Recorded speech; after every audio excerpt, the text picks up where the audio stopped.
Welcome to Love and Abuse, the show about helping you identify poisonous communication and toxic behavior. You deserve to be treated with respect and kindness. That's why it's important that you learn to pinpoint manipulative and controlling behavior so that you keep your power and your sanity. I'm your host, Paul Coliani.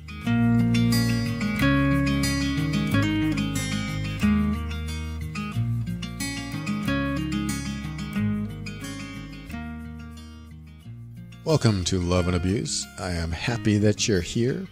Thank you for joining me. Just to let you know, all the information on love and abuse is meant for educational purposes only. Always seek a professional for your mental health and well-being.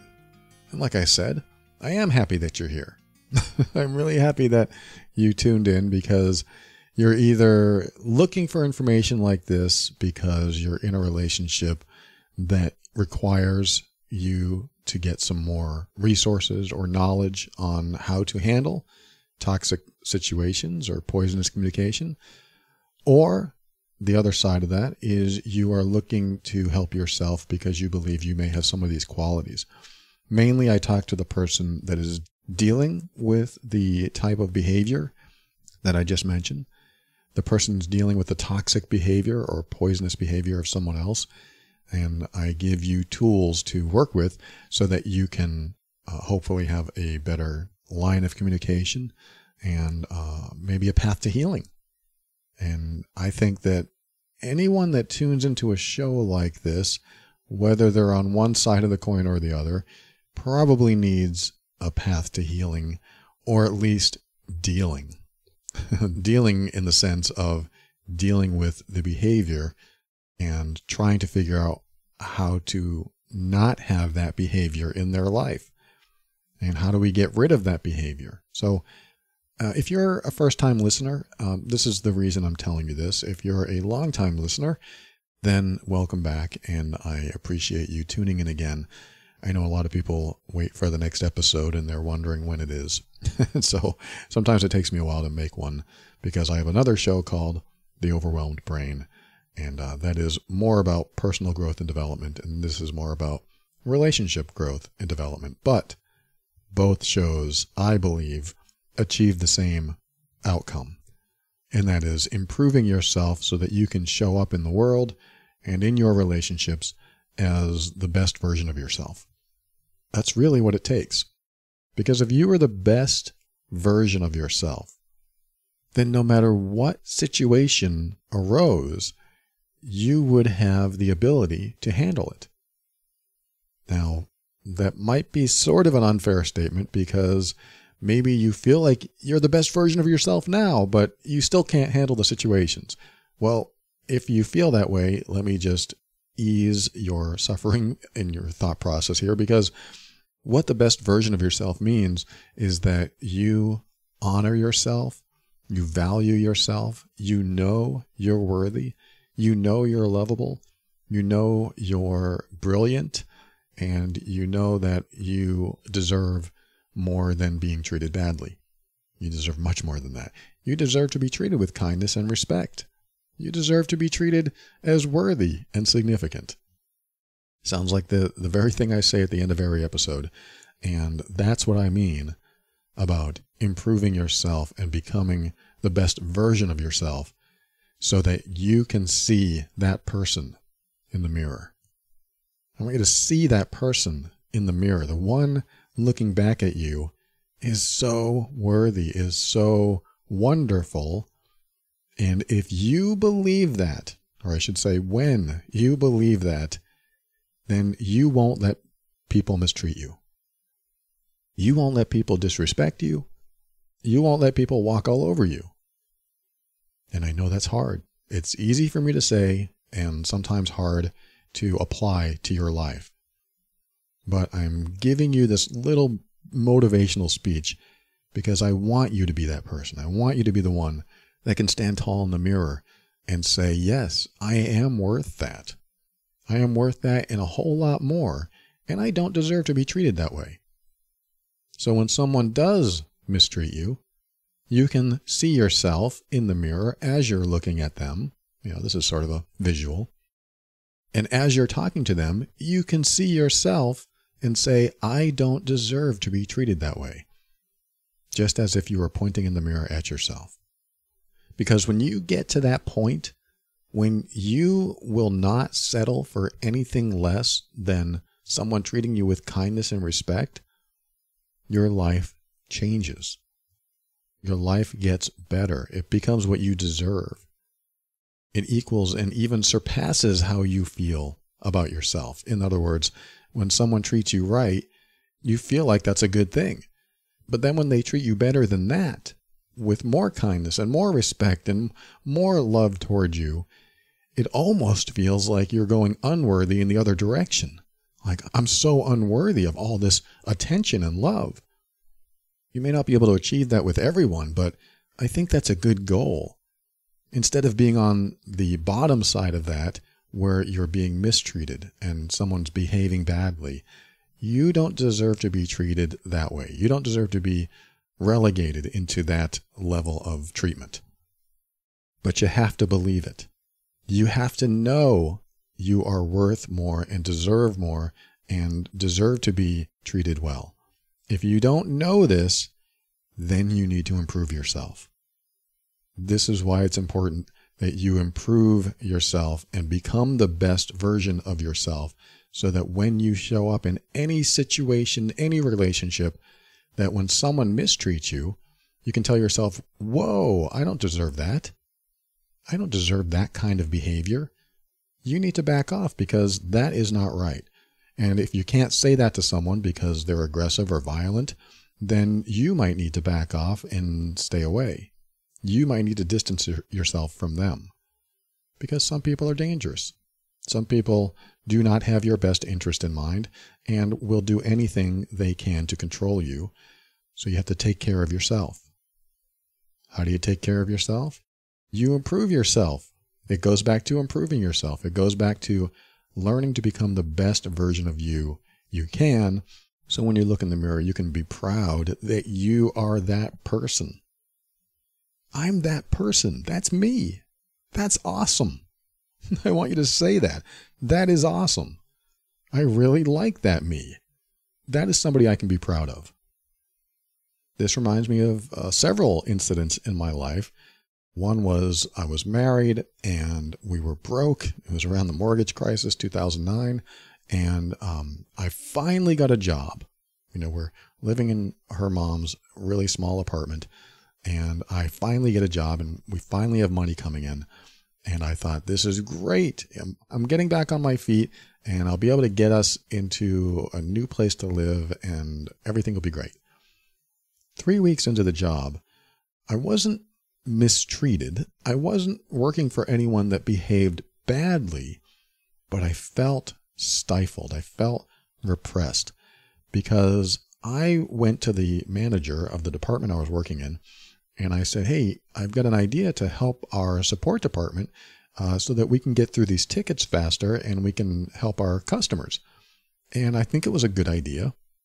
And he said, thank you for this, but what I need you to do is keep your head down and just keep your eyes on the screen and take the phone calls and do your job.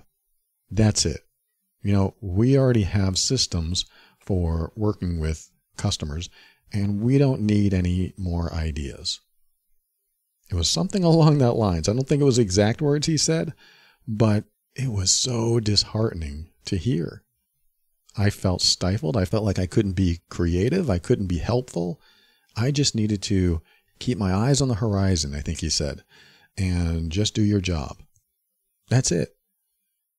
This doesn't compare to some really terrible abusive situations, I know, but this was shortly after I learned about boundaries and becoming the best version of myself and honoring myself and respecting myself. And here I am, feeling completely squashed emotionally, feeling like I didn't matter, feeling like my ideas didn't matter. It felt like an invalidation. And, they may have their policies and I understand that. And I wasn't going to say, you're a jerk, why are you doing this to me? I just had to absorb it and process it, go back to my desk and sulk a little bit. And then I had to remember who I was. And I think that's important. You have to remember who you are. And I was this creative person that wanted to find solutions and help everyone out. And, I wanted to enjoy my job.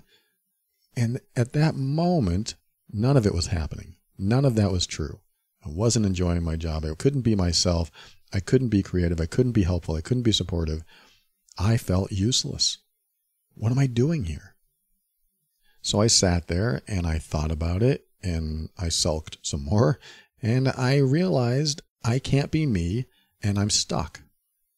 I am stuck in this job because if I leave, we have no money again and I can't help my wife and I find a new place, and quite literally we're going back to the soup kitchen because the money would stop. So I felt stuck, and I know there are people listening right now that feel stuck in their situation.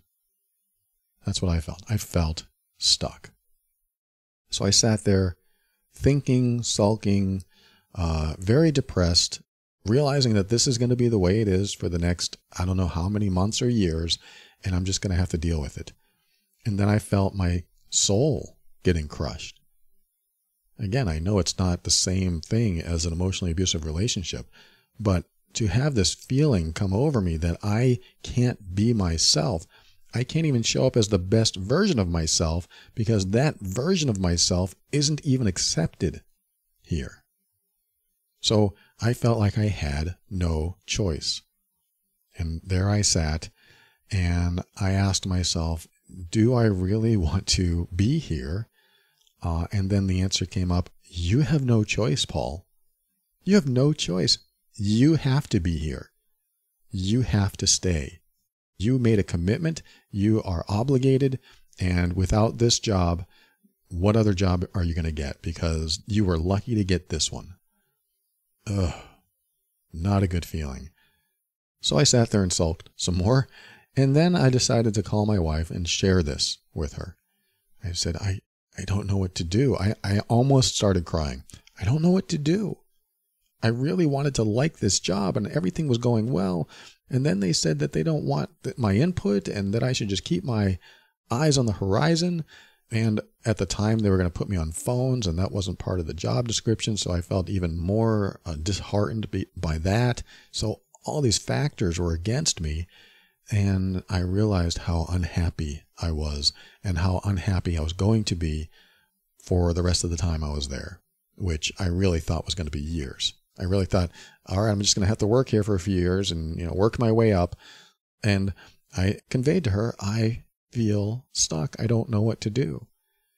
And she said something that I believe every partner in the world should tell their partner. I support you no matter what decision you make.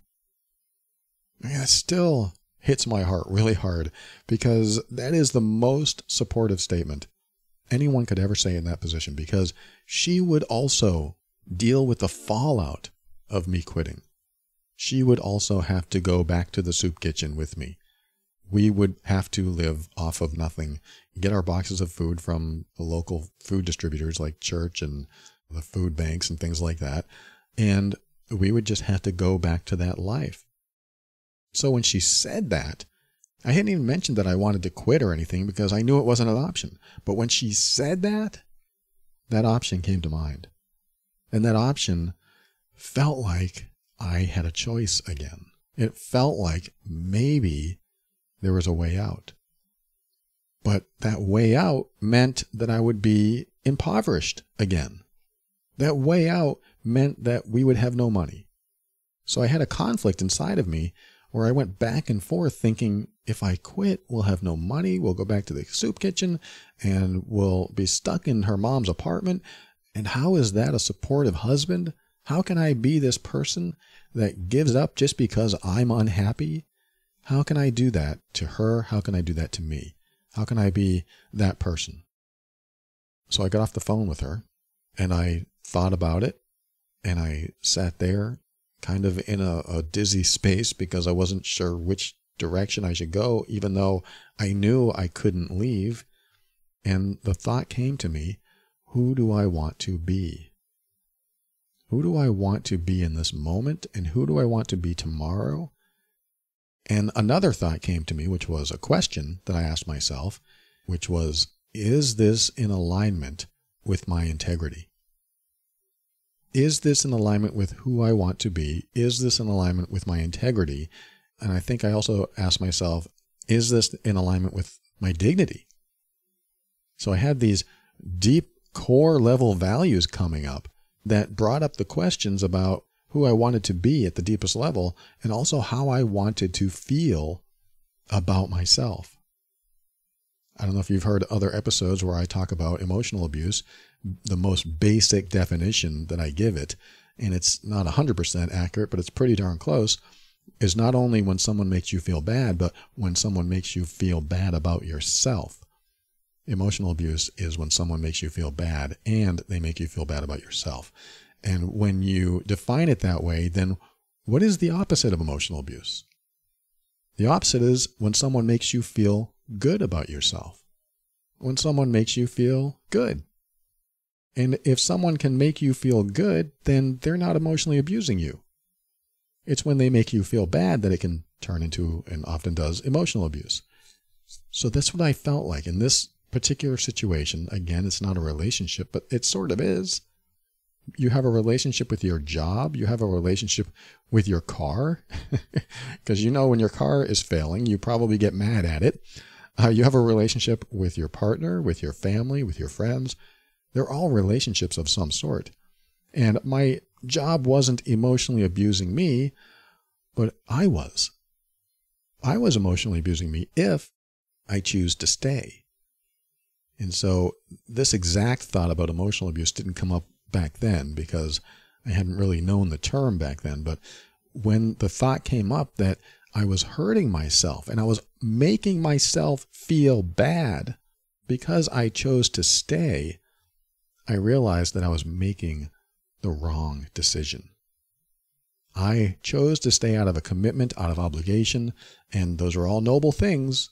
And I'm not telling you that if you're in a similar situation that you should do that.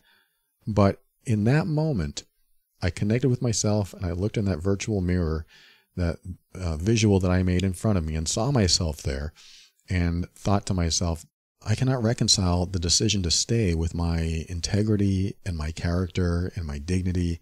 I can't reconcile it. I can't look at myself and say, I am proud of this person for the decision he's making today. I couldn't do it. And so when my wife said, I support whatever decision you make, I knew she was giving me that out. I knew she was giving me that choice. And just having that choice made me feel more supported than anyone in the world ever. And I decided that I was going to leave. I decided to stand up, walk over to the supervisor. The manager wasn't there, so I had to talk to the immediate supervisor. And I said, I'm going to go. And he was surprised. He was like, what? What do you mean? And I said, well, I told him I wasn't expecting to be on the phones and I really feel stifled here and I don't think I can stay. And he said, okay. You know, surprise. He didn't know I was going to quit because everything was going well. But I took my stuff and I walked down the hall, walked out the door, and damn, that felt good. It felt so good. I got in my car. I went home. I hugged my wife. And I might have cried then because I was happy. I was so happy that I was supported in this decision to leave something that we both needed. And I wasn't given grief about leaving. I wasn't given grief about us not having any money. I wasn't given any of that grief because what overrode everything was that she cared about my happiness. My wife taught me a lot about emotional abuse because I was not as unconditional as she was back then. I put more stipulations. I put more filters on our relationship. I added criteria that was not very loving. And I'm not proud of it. I don't like that I did that. But she taught me what love is supposed to be like. I messed that up, but I learned a lot. And I was able to heal from being that person. But it took a divorce for me to get there. And coming back to this job thing I'm talking about, when I left that job and when I got home and we decided, yep, we're just going to have to go back to the soup kitchen. We've been doing it for a few months now. Why not? We'll just do it again. Because she cared about my happiness. She knew that I would be miserable if I stayed. And she cared enough about my happiness to say, you know what? I want you to do what makes you happy. Because, and she didn't actually say this, but I think she was probably thinking this maybe deep down, because I don't want to be with somebody who's unhappy. She might have thought that. I'm making that up, but she could have thought that. I don't want to be with someone who's unhappy, so quit that job so you'll come home as a happier person with me. Again, I probably made that part up. Maybe it's wishful thinking, but I know I would think that. If my girlfriend was in a job that she hated, I'd be like, quit that job and be happy. Quit the job. We'll figure it out. But what if we can't afford it? We'll figure it out. I would rather have you happy in this relationship and we'll get something done and we'll figure it out together than unhappy every day and miserable so that you come home and you hate your job and you're telling me all this crap that happened at your job and you're bringing the emotions that you had at work home and you can't get it out of your mind. What kind of relationship is that? I don't want that. And so that's what I would say. I'd be like, okay, you need to quit. Just quit. We'll figure it out. So I don't know if that's going to happen. I don't think that'll happen. But my whole point with this story is to work on yourself to the point where you can look at a situation or a relationship and say, I deserve better than this. I mean, if you're in a situation like that, if somebody is mistreating you or you feel stifled or squashed or invalidated and you just can't be yourself, I want you to get used to saying, I deserve better than this. I am worth more than this. I need to be in alignment with my integrity and my dignity. I need to know that I can look in the mirror and say, I am so damn proud you did that. That's what it felt like to me. I felt so proud of myself that I went against the odds and just did it anyway. And I'm not saying that you have to leave a relationship. I'm not saying that you have to quit a job. I'm not trying to convince you to do something that might put you in harm's way or might get you in trouble. I'm not saying that at all. This has nothing to do with the action you take. Nothing to do with the action. It has everything to do with how you feel about yourself. That's it. It has everything to do with that, because once you get to the point where you feel good about yourself, you won't let anybody make you feel bad about yourself. That doesn't mean you're causing it when somebody makes you feel bad about yourself. It just means there's a point where you feel so proud to be you that you won't let anyone break that. You won't let anyone interfere with how you feel about yourself. And I know there's a lot of people listening to this show that have already been broken. I know there is. But this is why I'm here. This is why I'm telling you this. This is why I'm saying that you need to get comfortable having pride in yourself. You need to get comfortable knowing you're all that. You are all that. And you need to be damn proud of what you are and the accomplishments that you've made in your life. And if you don't feel any of this, this is why you work on it. This is why you work on your self-worth and your self-esteem, and you practice self-love and self-compassion, and you continue working on that until the best version of you comes out. Thank you so much for joining me today. Share this with others that might benefit. Love and Abuse is the official podcast of the Mean Workbook, an assessment and healing guide for difficult relationships, containing a 200-point checklist to help you not only pinpoint the exact behaviors causing the difficulties in your relationship, but also clearly reveal to you why you leave so many interactions feeling bad. The workbook will help you make the next best relationship decisions for both of you. Use it to understand your own behaviors and how they affect those you love, or use it together to reveal issues that you both need to work on. Visit loveandabuse.com for more information.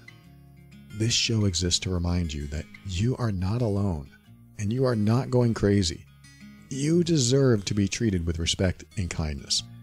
You deserve honesty and sincerity. You deserve to be treated as worthy and significant, because you are. Thank you again for joining me. We'll talk again soon.